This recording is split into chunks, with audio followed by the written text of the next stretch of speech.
Okay, तो आज हम पढ़ने वाले हैं बच्चों, ग्रेविटेशन स्टार्ट करने वाले हैं। तो आज हम यूनिवर्सल लॉ ऑफ ग्रेविटेशन, इसको हम न्यूटन्स लॉ ऑफ ग्रेविटेशन भी बोलते हैं वैसे।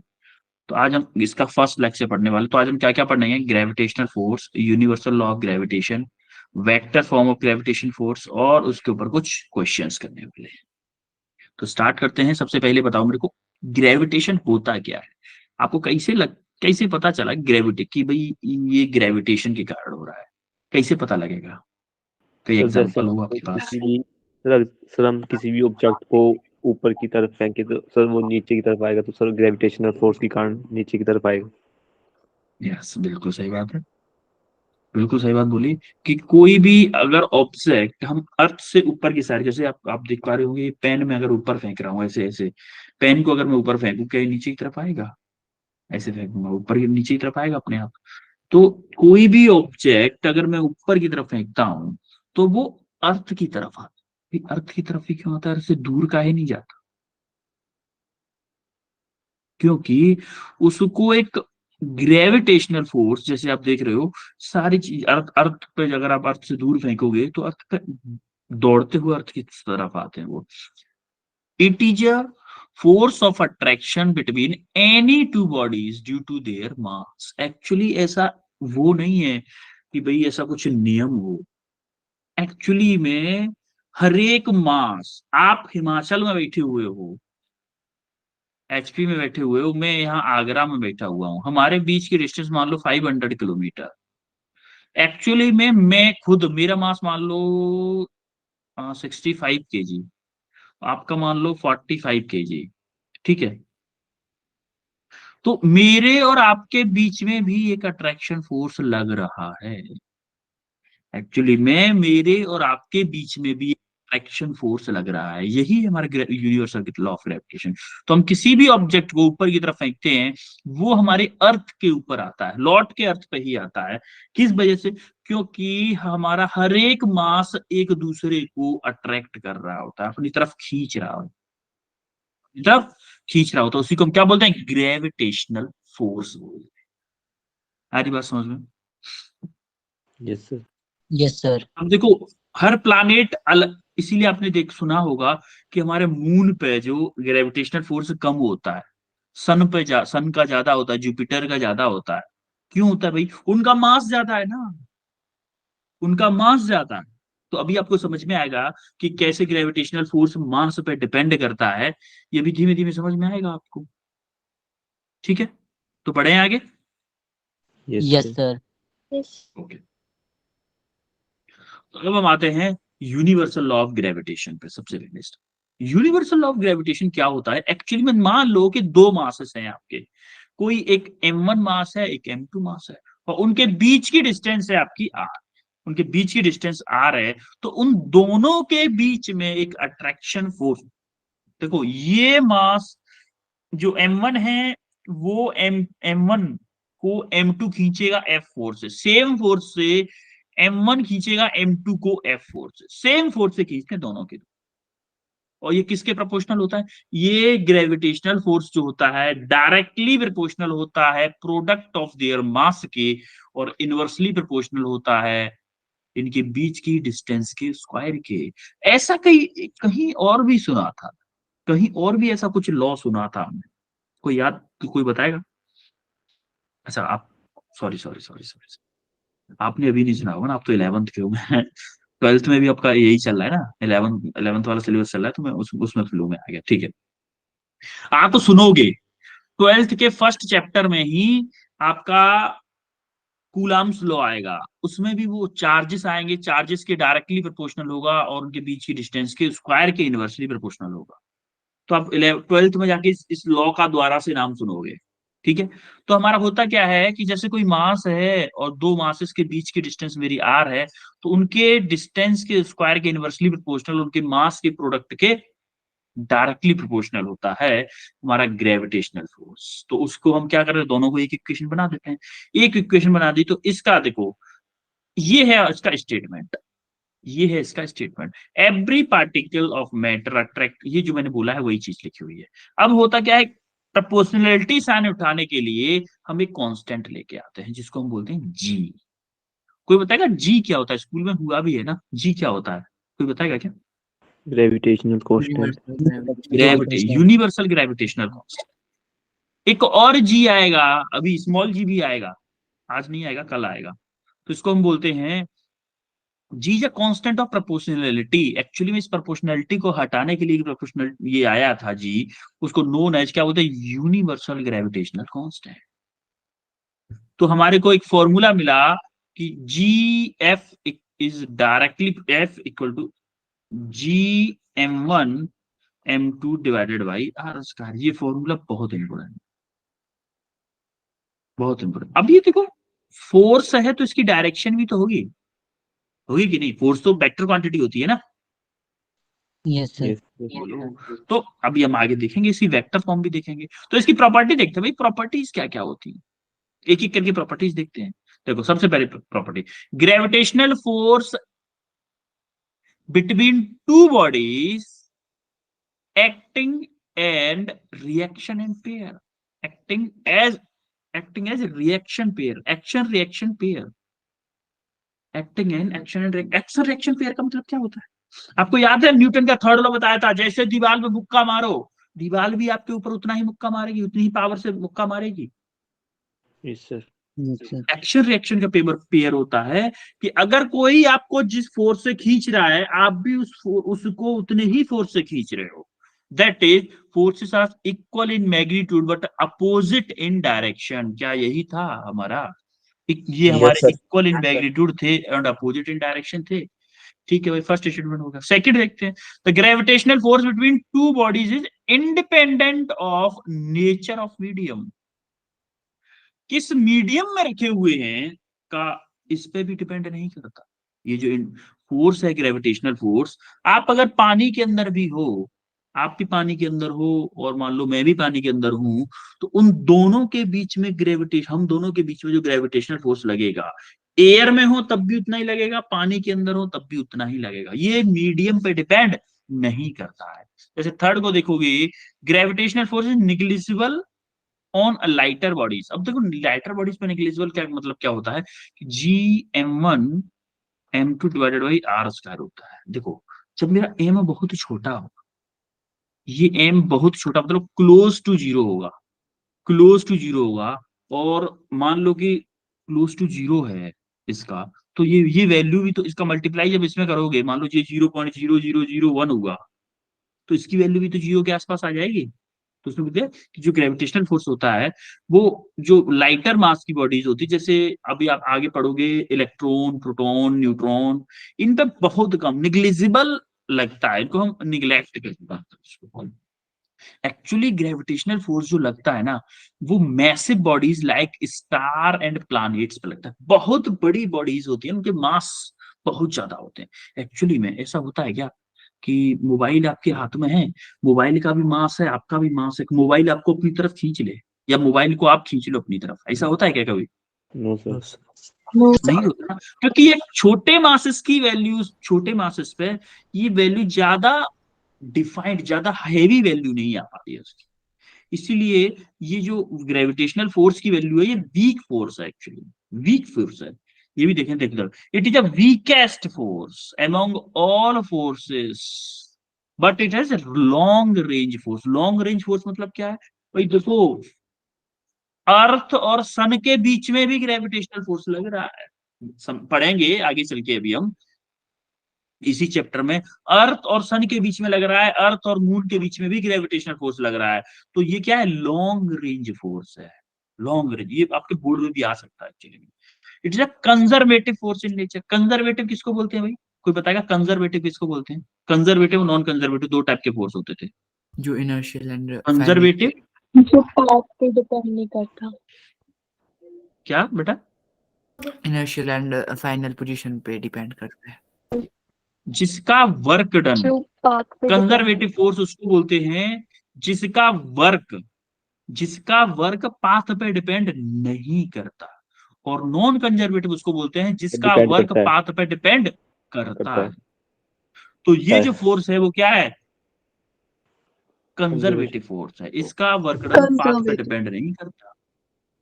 ठीक है, ओके। अब देखो, it is a communicated through gravity, gravitons, ठीक है, वो मतलब बताया था ग्रेवियंस ने, gravitons mass, it is a mass dependent, main चीज देखो, mass dependent and charge independent. इसको तो खैर चार्ज से कोई फर्क नहीं पड़ता, उसमें कितना चार्ज है, चार्ज मतलब प्लस क्यू माइनस क्यू, ये आप 12th क्लास में पढ़ोगे। एक्चुअली में ये मास पर, फॉर्मूला में ही देख लो ना, F equal to G m1 m2 divided by R square, तो ये मासेस पे डिपेंड कर रहा है ना ओनली, है कि नहीं? तो उस चीज को लिख दिया उसने। यस कोई सर। दिक्कत किसी को? No sir. अब इस क्वेश्चन को आंसर करो जरा, हैंड रेज करना। वैसे तो ज्यादातर लोगों का आंसर करेक्ट ही होगा इसका, एक दो लोगों से पूछूंगा वैसे मैं, जिसका मुझे, हाँ, निशा ठाकुर, निशा ठाकुर, निशा, हैंड रेज हुआ था निशा का।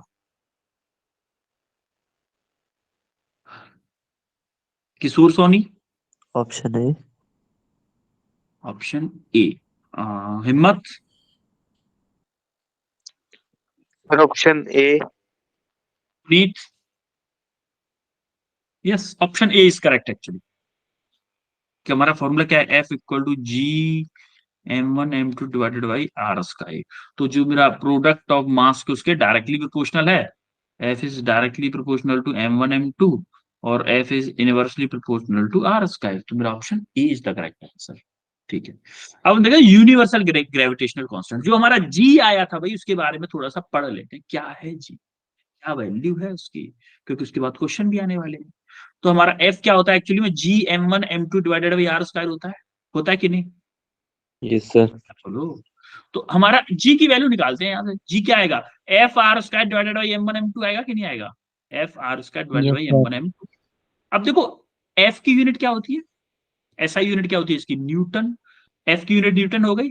अब आर स्क्वायर की यूनिट क्या होगी, metre, metre square divided by kg into kg, kg का स्क्वायर, ये इसकी हो गई एसआई यूनिट। जी की एसआई यूनिट क्या होती है, newton metre square divided by kg square. CGS unit क्या होती है, dyne centimetre square divided by gram square. बेटा इसका जो सबसे, इसका क्वेश्चन पूछ लेता है ग्रेविटेशनल कांस्टेंट की dimension and unit, unit and dimension पूछ लेता है कभी कभी, इसलिए बता रहा हूं मैं इसको अच्छे से। अब देखो डायमेंशन क्या है इसकी, डायमेंशन देखो यहाँ से, डायमेंशन ऑफ जी देखो, फोर्स की डायमेंशन क्या होती है, MLT माइनस के 2 होती है कि नहीं होती है, फोर्स की dimension, yes sir. Yes sir. बोलो, फोर्स की डायमेंशन MLT माइनस के 2, और आर की क्या होगी, मीटर 2, L2 होगी, तो m0 L2 T0 divided by, यहाँ पे क्या था, केजी का स्क्वायर था, केजी मतलब m की पावर 2, L की पावर 0, T की पावर 0। अब देखो यहाँ पे m1 है, m1 है, आप देखोगे m1 0 है, m2 प्लस के है, यहाँ पे तो ऊपर जाएगा, m माइनस के 1 हो जाएगा, L1 है, L2 है, L प्लस के 3 हुआ भाई, नीचे तो 0 है ना, L प्लस के 3 हो गया। अब देखो T माइनस के 2 है, यहाँ 0, नीचे भी 0, तो T माइनस के 2 हो गया, तो m-1 L3 T माइनस के 2 इसकी क्या हो गई, डायमेंशन हो गई। बोलो चमका। Yes, yes sir. सर। आगे बढ़े। Yes, yes sir. सर। तो जो हमारी ग्रेविटेशनल कांस्टेंट की वैल्यू होती है, एक बात याद रखना हमेशा, 6.67 into 10 to the power minus के 11 न्यूटन मीटर स्क्वायर पर kg square. 6.67 into 10 to the power minus के 11 न्यूटन मीटर स्क्वायर पर केजी स्क्वायर।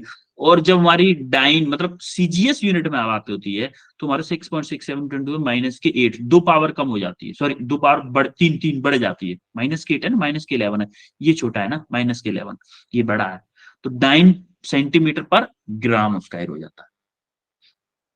तो universal gravitational constant is a numerically equal to the force of attraction between two unit masses। unit mass का मतलब क्या है, m1 equal to m2 equal to क्या, 1 kg। इसको define किया गया था यूनिवर्सल कांस्टेंट को, कि अगर मैं किन्हीं भी दो बॉडीज को जिनका मास 1 kg हो और उनके बीच की डिस्टेंस भी कितनी हो, 1 मीटर हो, यूनिट डिस्टेंस हो, तो उन बॉडीज के बीच में लगने वाला फोर्स क्या होगा, ग्रेविटेशनल कांस्टेंट के इक्वल होगा। ये ग्रेविटेशनल कांस्टेंट को ऐसे करके डिफाइन किया गया। बोलो चमका। Yes yes sir. Sir. Okay, अब जरा ये क्वेश्चन है हलवा टाइप का, कर दो इसको एक बार जल्दी से। हलवा टाइप का क्वेश्चन है, कर दो इसको।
आंसर बताओ बेटा।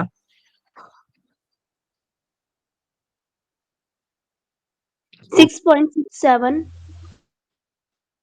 Okay Puneet. 6.67 into 10 raised to the power minus 8. Okay हिम्मत सिंह। So 6.67 into 10 की पावर -13। ओके अच्छा, 6.67 into 10 to the power minus के 8 से अलग कितने लोगों का आया है, वो बता दो अपना।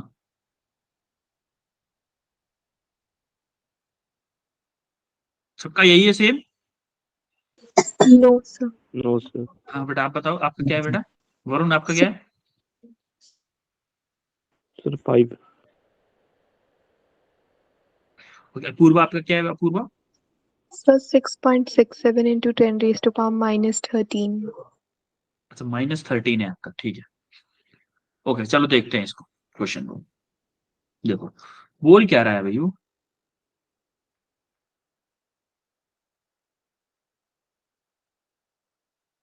उसने बोला है मास दे रखा है, मास उसने कितना दे रखा है, m इक्वल टू कितना दे रखा है 10 kg, यही है। Two Yes, spherical sir. Masses है, मतलब टू स्फेरिकल मास है तो मैं बोल सकता हूं कि m1 equal to m2 equal to 10 kg दे रखा है। यस और no. Yes sir. Yes. 10 kg दे रखा है ना। तो कितनी डिस्टेंस है 100 मीटर, यानी कि r मेरा है 100 मीटर। यानी कि उसने बोला है कि दो मासेस है, एक ये है एक ये है, उन दोनों के बीच में डिस्टेंस है 100 मीटर और दोनों का है 10 kg, दोनों का 10 kg है। तो इनके बीच में देखो, इसके इस पे फोर्स लग रहा होगा इस डायरेक्शन में, इस पे फोर्स लग रहा होगा इस डायरेक्शन में, मान लो एफ फोर्स लग रहा है। तो ग्रेविटेशनल फोर्स पूछा है इसने। नाउ फॉर्मूला क्या होता है मेरा, एफ जी मान लो होता है G m1 m2 divided by R square. तो जी कितना है मेरा 6.67 इंटू 10 टू दावर माइनस के 11, यही है जी, है भाई। Yes sir. Yes, sir. जी यही है। और देखो m1 क्या है मेरा, m1 और m2 दोनों 10 है, 10 इंटू 10 डिवाइडेड बाई क्या आर स्क्वायर, आर मतलब 100 का स्क्वायर, 100 का स्क्वायर कर दो। अब क्या आएगा भाई, 6.67 इंटू 10⁻⁻11। देखो 10⁻2 तो ये हो गया प्लस का, 2 ये हो गया ना, तो यहाँ पे क्या हो गया, 10⁻⁻9 कर दूं, Yes, sir. -9 डिवाइडेड बाई 10⁻4 होगा कि नहीं, Yes, sir. Yes, sir. 4 होगा नीचे, और देखो 4 ऊपर जाएगा तो क्या बचेगा, क्या हो जाएगा 6.67 इंटू Minus 10⁻, माइनस के 4 हो जाएगा, 10⁻⁻9 और -4 क्या हो जाएगा 6.67 इंटू 10⁻⁻13 न्यूटन। अब आप देखो कि 10-10 केजी के दो ऑब्जेक्ट्स के बीच में अगर वो 100 मीटर, चलो मान लो 1 मीटर भी कर देते तो क्या होता, ये पावर ऊपर नहीं जाती, 10⁻⁹ ग्रेड का हमारा फोर्स आ रहा था, क्या ये हमको खींच के कहीं ले जा सकता है इस लेवल का फोर्स no. है? No, sir. इसीलिए क्या होता है कि हम लोगों के ऊपर वो फोर्स काम नहीं कर पाता एक्चुअली। क्लियर है? Yes, sir. Yes, sir. अब हम बताएंगे vector form of Newton's law of gravitation, vector form देखें, क्योंकि हमें पता है फोर्स क्या है, मेरा वेक्टर क्वांटिटी है। देखो हमेशा फोर्स क्या होता है, ये सेंट्रल फोर्स होता है। सेंट्रल का मतलब होता है कि सेंटर ऑफ मास और सेंटर ऑफ मास के बीच में लगने वाला फोर्स होता है। ऐसा नहीं है जैसे एक ऑब्जेक्ट मान लो मेरा ऐसे रखा हुआ है, ऐसे, और एक ऑब्जेक्ट मेरा ऐसे रखा हुआ है, इतना बड़ा है मेरा, इसका मास है m1, इसका मास है m2, तो उनके बीच में ऐसे फोर्स नहीं लगेगा। मान लो ये दोनों लेवल बराबर है दोनों के, ऐसे फोर्स नहीं लगेगा कि इसका सेंटर मास इधर है, इसका सेंटर मास इधर, ऐसे फोर्स नहीं लगेगा। नो नो नो नो, ऐसे नहीं लगेगा। कैसे लगेगा, इसके सेंटर ऑफ मास से इसके सेंटर ऑफ मास की तरफ ऐसे फोर्स लगेगा, एफजी। आ रही बात समझ में? तो ये फोर्स सेंट्रल फोर्स होता है। तो जब हमारे दो मासेस हैं m1 m2, मान लो r डिस्टेंस पे हैं, r डिस्टेंस पे हैं, तो इसका पोजीशन वेक्टर m1 की पोजीशन विद रेस्पेक्ट टू क्या है मेरा r12, या फिर बोलूं कि इसकी डायरेक्शन फोर्स की, ये r12 क्या बताता है, कैप लगा हुआ है उसके ऊपर, मतलब यूनिट वेक्टर, डायरेक्शन वेक्टर है ये ओनली क्या बता रहा है, डायरेक्शन बता रहा है। r12 क्या बता रहा है, डायरेक्शन बता रहा है, कैप लगा हुआ है ना उसके ऊपर। और r21 क्या बता रहा है, इस फोर्स की डायरेक्शन बता रहा है। r21 का मतलब है कि force on 2 due to 1। r12 का मतलब क्या है कि डायरेक्शन, सॉरी, फोर्स की डायरेक्शन ऑन 1 ड्यू टू 2। आ रही बात समझ में? तो इसको फोर कैसे लिखते हैं कि F21 अगर मैं लिखना चाहता हूं तो G m1 m2 divided by r square into r cap 21, ये क्या आपका डायरेक्शन वेक्टर। Sir, आ रही बात समझ में? बोलो yes, sir. बेटा। हाँ, एक आपकी आवाज नहीं आ रही, कुछ बोलना चाह रहा है। सर रिपीट Sir, कर दो एक बार। Okay okay. तो देखो हमने यूनिट वेक्टर पढ़ा था, तो ये जो हमारा जो फोर्स होता है, ये जो ग्रेविटेशनल फोर्स होता है, एक्चुअली में ये सेंट्रल फोर्स होता है। सेंट्रल फोर्स का मतलब है कि सेंटर ऑफ मासेस, जैसे इसका सेंटर ऑफ मास इधर कहीं होगा, इसका सेंटर ऑफ मास इधर कहीं होगा, तो इनके बीच में लगने वाला फोर्स है ये इधर उधर कहीं नहीं लगता, ये सेंटर्स के बीच में लगता है। तो इसका डायरेक्शन वेक्टर, फोर्स का डायरेक्शन वेक्टर, फोर्स बोले तो पोजीशन, जिस डायरेक्शन में हमारे सेंटर्स के बीच की डिस्टेंस होगी, जैसे मेरा एक ऑब्जेक्ट यहाँ पे, एक ऑब्जेक्ट यहाँ पे है, तो इनके बीच का जो पोजीशन वेक्टर है, मान लो ये r है, इसके, इसको 1 मान लो, इसको 2 मान लो, फोर्स ऑन 1 ड्यू टू 2, उसकी डायरेक्शन क्या होगी, इस पोजीशन वेक्टर के अलोंग ही होगी, अलोंग होगी, जैसे r12 का कैप। सिमिलरली फोर्स ऑन 2, जैसे इसका फोर्स जो लगेगा मान लो F, तो फोर्स ऑन 2 ड्यू टू 1 वो कैसे होगी, अलोंग द रेडियस होगी, अलोंग द ये लाइन होगी जो सेंटर से सेंटर को मिला रही होगी। sir, direction इसकी अलग सिमिलरली होगी। अगर मैं दूसरे को लिखूं, क्या बेटा? Sir, force की direction अलग होगी sir इसमें। हाँ, फोर्स की डायरेक्शन उसी सेंटर से सेंटर के बीच में मिलाने वाली जो लाइन होगी उसी के अलोंग होगी। उसी के अलग होगी, और ये हमेशा अट्रैक्टिव होता है, रिपल्सिव नेचर का नहीं होता। तो मेरा अगर मैं F12 बोलूं तो GM1 divided by GM1 M2 divided by R square R12, ये एक्चुअली में यूनिट वेक्टर है। यूनिट वेक्टर बोलो या डायरेक्शन वेक्टर बोलो, ये सिर्फ डायरेक्शन बता रहा है। तो अगर मैं बोलूं कि हमारा R12 क्या है, माइनस के R21 है, कि भाई R12 की डायरेक्शन ये है और R21 की डायरेक्शन ये है कि नहीं है? बोलो। तो हमारा F12 क्या, मेरा F12 माइनस के F21 है वेक्टर फॉर्म में अगर मैं देखूं तो देखो F12 की डायरेक्शन मेरी ये है और F21 की डायरेक्शन ये है कि नहीं है? तो ये दोनों क्या है, अपोजिट डायरेक्शन फोर्स। तो आप बोलोगे कि सर फिर तो ये एक दूसरे को कैंसिल आउट कर देंगे, बेटा कैंसिल आउट नहीं करते। जैसे अगर मैं बोलूं कि ये दोनों हाथों के बीच में रस्सी बांध लूं, दो दो लोग हैं, ये आपको अपनी तरफ खींचना चाह रहा है, आप इसको अपनी तरफ खींचना चाह रहे हो, तो आप नजदीक आओगे ना।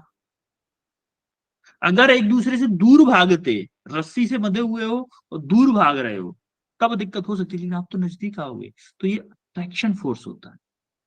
आ रही बात समझ में? है भाई? Yes, sir. Yes yes sir. Okay. अब माता ग्रेविटेशनल फोर्स एक्चुअली में होता क्या है कि जैसे आपके आसपास तो काफी सारी चीजें हैं, जैसे आप बैठे हुए हो तो आपके पास अलमारी होगी, लैपटॉप, किताबें, टेबल, बेड, ये काफी सारी चीजें होंगी, सबके पास मास होगा। क्या सारी की सारी चीजें आपको अपनी तरफ अट्रैक्ट कर रही होंगी? बिल्कुल कर रही हैं।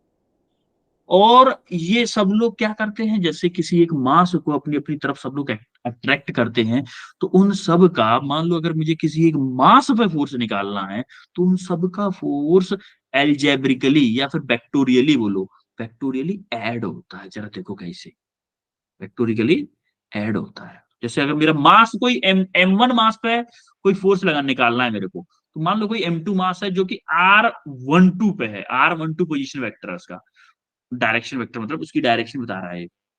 M3 मास है R13 पे, M4 है R14 पे, M5 है R15 पे, और M6 है R16 पे। तो ये सारी की सारी उनकी पोजीशन हो गई। हमें निकालना है कि अकेले M1 मास कितना फोर्स लग रहा, कितना फोर्स लग रहा, टोटल फोर्स कितना लग रहा होगा। तो एक्चुअली में M1 मास पे जो टोटल फोर्स लगेगा वो सबको ऐड कर दीजिए। जहां पे आप देखोगे जो M1 M2 M3 जो है आपके, जो M1 is given the point mass, ये जो M1 है ना, जो पॉइंट मास, और बाकी सब भी point masses, other point masses, ये फोर्स इस M1 को अपनी अपनी तरफ खींचना चाहेंगे। कितने फोर्स से खींचेंगे सब लोग, तो उनका वेक्टर समझो, तो रिजल्टेंट ग्रेविटेशनल फोर्स, इससे टोटल जो रिजल्टेंट ग्रेविटेशनल फोर्स आएगा उस डायरेक्शन में M1 मास जा पाएगा। तो उन सब को, जैसे मान लो M2 को देखूं मैं, तो M1 डिवाइडेड बाई R12, अगर मैं M1, हाँ R12 का स्क्वायर इंटू R12 कैप, ये डायरेक्शन वेक्टर बता रहा है, ये इसका मैग्नीट्यूड बता रहा है, क्योंकि फोर्स तो इधर लगेगा ना, इसके कारण F12 बोलू इधर लगेगा, F13 बोलू इधर लगेगा, F14 बोलू इधर लगेगा, F15 बोलू इधर लगेगा, F16 बोलू इधर लगेगा। बोलो चमका। तो सबको एल्जेब्रिकली बोलो या वेक्टोरियली बोलो ऐड कर दिया जाता, सबको ऐड कर दिया जाता है। वो होता है हमारा कि किसी भी मास पे कोई भी अदर 10 5 15 20 मास रखे हुए हैं, वो कितना फोर्स लगाएंगे। अगर वो पॉइंट मासेस है, सारे के सारे अभी पॉइंट मासेस लिए गए हैं। सारी बात समझ में है भाई? Yes sir. ठीक है। अब हम इसके ऊपर एक क्वेश्चन करते हैं, जरा ये क्वेश्चन करो कि find the net force on any one of the particle. मान लो इस फोर्स पे निकालना है, इसको इसको ले लेना आप, इसको ले लो, चाहे इसको ले लो, चाहे किसी को भी ले लो, उसके ऊपर हमें नेट फोर्स निकालना है। इसके ऊपर नेट फोर्स एक फोर्स पे, एक मास पे निकालो अदर दो मासेस के कारण, एक मास पे अदर दो मासेस के कारण कितना फोर्स लगेगा, वो निकालना है अपन को।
देखो ये ट्रायंगल आइसोसेलेस है, तीनों साइड उसकी सेम है, तो उनके तीनों एंगल 60-60 डिग्री के होंगे, तीनों एंगल भी इक्वल होंगे।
दो बच्चों का आंसर आया भाई।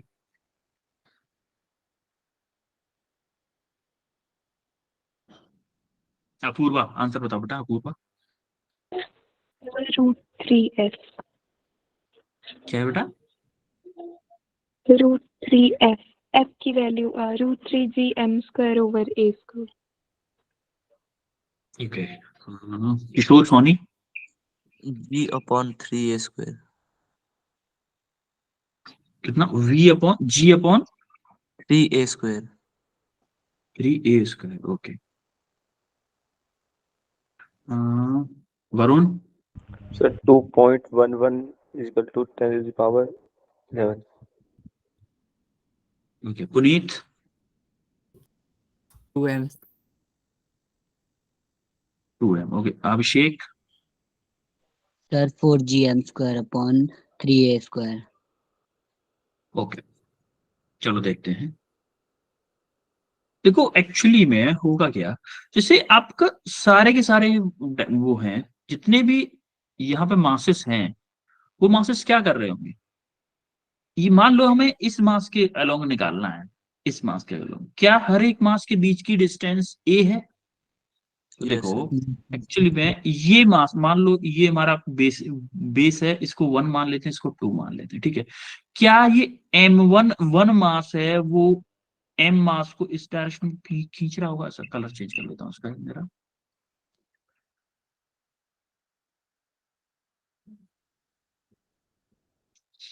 इसको इस डायरेक्शन में खींच रहा होगा, खींच रहा होगा कि नहीं?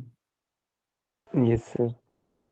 इसको छोड़ देते हैं, इस रेड वाले को, ठीक है। और क्या ये वाला जो m2 मास है, इस वाले को इधर खींच रहा होगा? यस और नो? yes sir, तो Yes, क्या sir. दोनों मासेस भी सेम है तीनों के तीनों? क्या फोर्स भी सेम होगा? ये भी F होगा और ये भी F होगा, और F कितना होगा? GM divided by A square, होगा कि नहीं बताओ? Yes sir. Yes, sir. हाँ? Sir. देखो Yes, sir. GM divided by A square मतलब GM square divided by A square. ये मेरे को F तो पता चल गया, लेकिन इन दोनों के बीच का एंगल क्या है भाई? 60 डिग्री है कि नहीं है?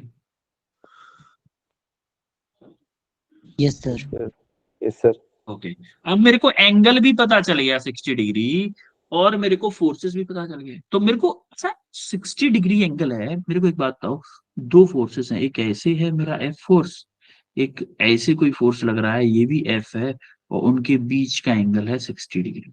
क्या इन दोनों का रिजल्टेंट नहीं निकाल सकता मैं? यस सर, निकाल कैसे सकते करोगे? हैं। कैसे? F equal to under root में, आपको याद है वो वाला फॉर्मूला, वेक्टर वाला, कि R equal to under root में P square plus Q square plus चल। 2pq cos थीटा, ये लगाते थे फॉर्मूला, याद है?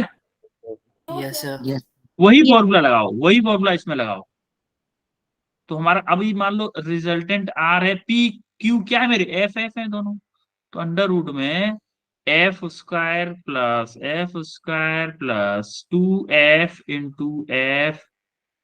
cos 60। cos 60 की वैल्यू क्या होती है अभी? 1/2. तो देखो यहां से एफ स्क्वायर कॉमन ले लो पूरे में से, क्योंकि यहाँ पे भी एफ स्क्वायर हो जाएगा। तो एफ स्क्वायर कॉमन लेके मैं एफ बाहर निकाल देता हूँ, इससे एफ बाहर निकल गया। एफ बाहर निकल गया तो क्या बचा? 1 + 1 + 2 cos 60 की वैल्यू 1/2, 2 से 2 कैंसिल हो गया। तो मेरा क्या बचा? एफ इंटू अंडर रूट में 3 बचेगा कि नहीं बचेगा? देखो 1 + 1, यहाँ से भी 1 आया, 3 बचा। तो हमारा क्या आ गया? 3f। एफ की वैल्यू क्या निकाली हमने? एफ की वैल्यू क्या निकाली? GM² divided by R square. तो मेरे को फॉर्मूला रिजल्टेंट जो आया वो क्या आया? क्या है resultant? GM sorry, under square root upon 3, मैं 3 लिख दिया। √3 GM² divided by R square. This is your correct answer. बोलो सर शंका। आज की जगह ए आना था। Sorry sorry sorry, yes yes yes, R की जगह ए आना था, बिल्कुल बिल्कुल सही बात बोली आपने, आर की जगह ए आना था। हाँ हाँ बिल्कुल, आर की जगह ए आना था, करेक्ट बात है। क्लियर है सबको? Yes sir. yes sir. कोई दिक्कत? sir, No sir. Okay Yes, sir. Okay, now ये उसका सॉल्यूशन है। अच्छा इस क्वेश्चन को देखो यार, ये क्वेश्चन थोड़ा सा अच्छा है। हमने ये तो पढ़ लिया कि पॉइंट मासेस के बीच में फोर्स हमारा कितना लगता है? GM1 M2 divided by R square. तो अगर मेरा पॉइंट मासेस नहीं हो तो क्या होगा? अगर मेरे पॉइंट मासेस ना हो तब क्या होगा भाई? इसको जरा करो, थोड़ा सा टाइम दो आप, उसके बाद मैं करवाता हूं। करो इस क्वेश्चन को।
किशोर, सोनी और पुनीत का आंसर आ चुका है क्या?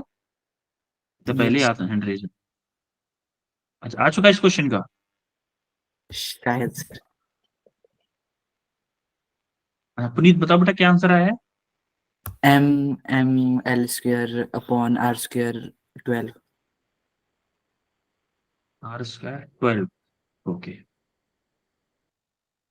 कि इस क्वेश्चन में जरा ध्यान से देखो, हमारा फॉर्मूला होता था GM1 M2 divided by R²।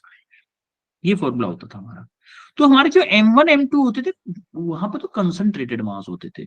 क्या मैं इसको यहाँ पे सेंट्रॉइड लेके इन दोनों के बीच की डिस्टेंस का अगर मैं ऐसे करूं कि GM डिवाइडेड बाई D+L/2 का होल स्क्वायर, क्या ये करेक्ट होगा? है भाई? क्योंकि सर चल रहा यहां है। से लेके यहां तक की डिस्टेंस क्या होगी? D तो ये होगी, L/2 ये होगी, तो D+L/2 कर दिया मैंने, होल स्क्वायर कर दिया। क्या ये सही है? बिल्कुल। Yes sir. हैं? Yes, Yes, sir. sir. गलत है बच्चों, नहीं सही है। आप एक बात बताओ मेरे को कि हमारा R² के डायरेक्टली प्रोपोर्शनल है। ये वाला मास जो यहां पे होगा, क्या वो बहुत तेजी से खींच रहा होगा इसको? यस और नो? सर जो आपका यहां पे जो मास होगा, क्या उसको तेजी से खींच रहा होगा? Yes sir. है भाई? खींच रहा होगा कि नहीं? Yes sir. ये वाला मास इसको तेजी से खींच रहा होगा और ये वाला मास कम तेजी से खींच रहा होगा, क्योंकि इसके बीच की डिस्टेंस ज्यादा हो गई। तो हम यहाँ सेंट्रॉइड लेके कैसे कर सकते हैं? ये रॉन्ग अप्रोच होगी हमारी। ये क्या होगा? रॉन्ग अप्रोच होगी। सही क्या है फिर भाई? हम क्या करेंगे, इसमें इंटीग्रेशन फॉर्मेट आने वाले। हम क्या करें कि हमारा एक मास यहां पे कुछ मास है मेरा, इसका इसी एल एल लेंथ की एम मास की रॉड का, वो इसको किससे खींच रहा होगा? मान लो एम, इस एलिमेंट का मेथड मान लो, कुछ भी मान लो, डिवाइडेड बाई आर उसका D² के से भी खींच रहा होगा, और एक मास खींच रहा होगा D+L के स्क्वायर से डिवाइडेड में। तो कैसे सेम हो सकता है भाई? तो हमें इसके लिए क्या करना होगा? एक एलिमेंट मास मानना होगा। मान लो कि यहाँ पे कोई भी मास है, एलिमेंटल मास, कितनी डिस्टेंस का? dx डिस्टेंस का, और यहां से मान लो वो x डिस्टेंस पे है। कोई दिक्कत किसी को? सर ये क्वेश्चन यहां से क्या बेटा, क्वेश्चन नहीं दिख रहा है क्या? सर नहीं सर दिख तो रहा है सर, पर सर रोड में सर कैसे निकालेंगे सर मास इसका? वही वही ना बता रहा हूं मैं, बात तो समझो। एक बार पहले देखो क्वेश्चन को, देखो। ठीक है, मान लिया मैंने कि कोई डीएम मास है, और मान लो कि यहां से कोई एक्स डिस्टेंस पे है। एग्जाम्पल मान लिया मैंने, माना कि कोई भी डीएम मास, ये कोई डीएम मास ले लिया, स्मॉल एलिमेंटल मास है, कोई डीएम स्मॉल एलिमेंटल मास, एक वो ले लिया मैंने स्मॉल एलिमेंटल मास। अब मैं इसके लिए फॉर्मूला लगा दूं, इसके लिए फॉर्मूला लगाता हूं पहले मैं। इसके लिए अगर मैं फॉर्मूला लगाऊं इस यहां तक, तो क्या होगा? इसके लिए फॉर्मूला क्या होगा? क्या होगा भाई इसके लिए फॉर्मूला? क्या मेरा, अगर मैं बोलूं एलिमेंटल मास यानी कि DFG मेरा जो लगेगा, एक तो मास ये है GM डिवाइडेड डिस्टेंस कितनी है मेरी? x है, यहां से x²। होगा कि नहीं होगा इसके लिए फॉर्मूला? सर डिस्टेंस भाई अगर एक छोटा एलिमेंटल मास लिया, पॉइंट मास, मैंने इस रॉड में से एक छोटा सा एलिमेंटल मास, पॉइंट मास निकाल लिया, उस पॉइंट मास के और इस जो स्मॉल एम मास है, उन दोनों के बीच में फॉर्मूला लगाया, तो क्या ये फॉर्मूला होगा, वैलिड होगा? सर बोलो। डिस्टेंस डी दे रखा है सर। देखो डिस्टेंस उसने d दे रखा है, हमने x, यहां से पॉइंट मास से x डिस्टेंस पे कोई भी एलिमेंटल मास ले लिया। हम इस यहाँ पे इंटीग्रेशन मेथड यूज करने वाले। इंटीग्रेशन मेथड का मतलब है कि टोटल का एक साथ ऐड करेंगे। एक्चुअली में क्या, इसका जैसे मास ये है m, और यहाँ पे मेरी कोई रॉड है, तो यहाँ पे मैं इनफाइनाइट नंबर के एलिमेंटल मास मानूं, और सबके फोर्स सबके लिए, जैसे मान लो ये 1 है, ये 2 है, ये 3 है, ये 4 है, ये 5 है, ये 6 है, सबके लिए GM1 divided by R square, ये वाली डिस्टेंस लूं, तब सबको ऐड कर दूं, क्या उतना ही फोर्स लगाएगा मेरा इस एम मास पे? बोलो। Yes sir. देखो एक बार और फिर से दोबारा समझो। जैसे मान लो मेरा कोई एम मास है यहाँ पे, ठीक है, यहाँ पे रॉड है, ये मेरी रॉड, इसके मैंने 1000 पार्ट किए, 1000 पार्ट कर दिए काट काट के, ठीक है, 1000 पार्ट कर दिए, और मेरे को ये तो पता है इस मास की डिस्टेंस है मान लो 1 मीटर फॉर एग्जांपल ले लिया, और इस अगले मास की है मेरी 1.00001 मीटर, थर्ड मास की है मेरी 1.0000002 मीटर, ऐसे फोर्थ मास की है, ऐसे करके काफी इन मतलब मैंने 1000 मासेस मान लिए, सब 1000 मासेस के, और मैं फोर्स फॉर्मूला लगाऊं G=G ये वाला m divided by into m1 divided by R square, ये वाला हर बार आर स्क्वायर दूं, ये वाला सबको ऐड कर दूं, क्या टोटल फोर्स आ जाएगा मेरा एम मास पे लगाया हुआ? आएगा कि नहीं? सर हवा लग रही है कि नहीं ये बताओ पहले। सर आई नहीं समझ। है ना? हवा लगी कुछ नहीं सर। सर नहीं लगी? रुको रुको रुको, जस्ट वेट जस्ट वेट, ठीक है, दोबारा समझते हैं।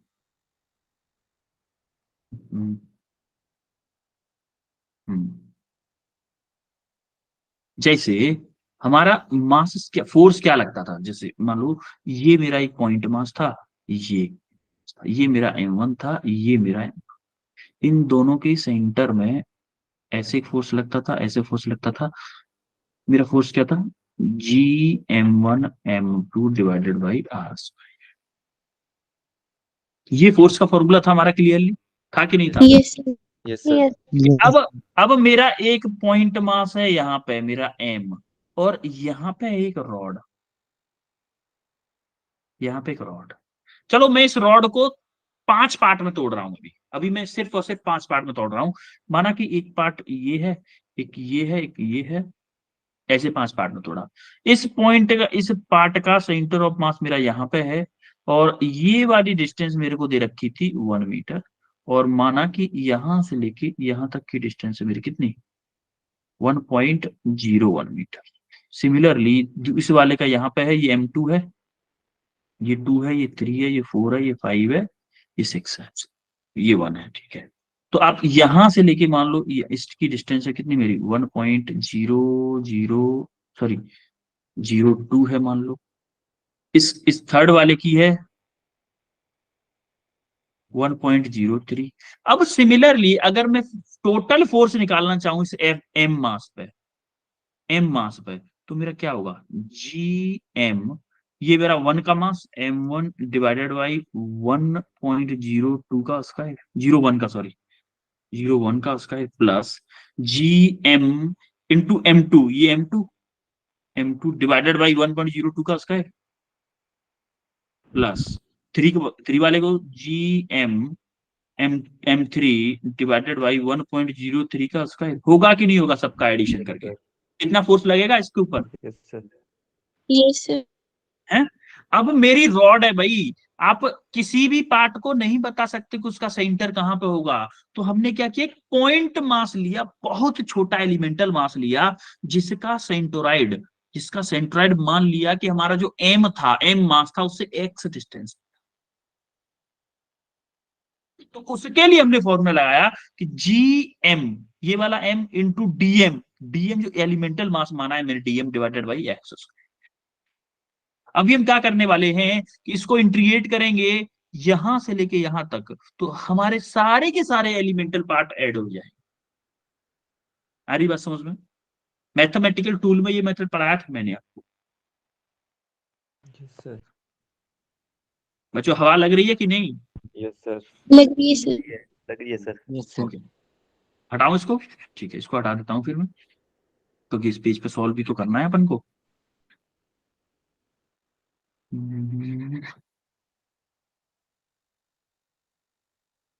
ठीक है, अब हम क्या करने वाले हैं कि हमारा ये फॉर्मूला तो आ गया भाई, अब हमें डीएम मास कितना है इसकी वैल्यू भी तो निकालनी होगी, कि भाई इस एलिमेंटल मास में डीएल, देखो आपकी एल डिस्टेंस का मास क्या था मेरा, कैपिटल एम है। एल डिस्टेंस की रॉड का मास कितना है, कैपिटल एम है। तो 1 मीटर की डिस्टेंस का मास कितना होगा भाई, एम बाई एल होगा कि नहीं होगा, बोलो होगा कि नहीं। Yes sir. तो dx डिस्टेंस का कितना होगा, dx डिस्टेंस की रॉड का कितना होगा, M by L into D X होगा कि नहीं होगा, dl डिस्टेंस की रॉड का मास।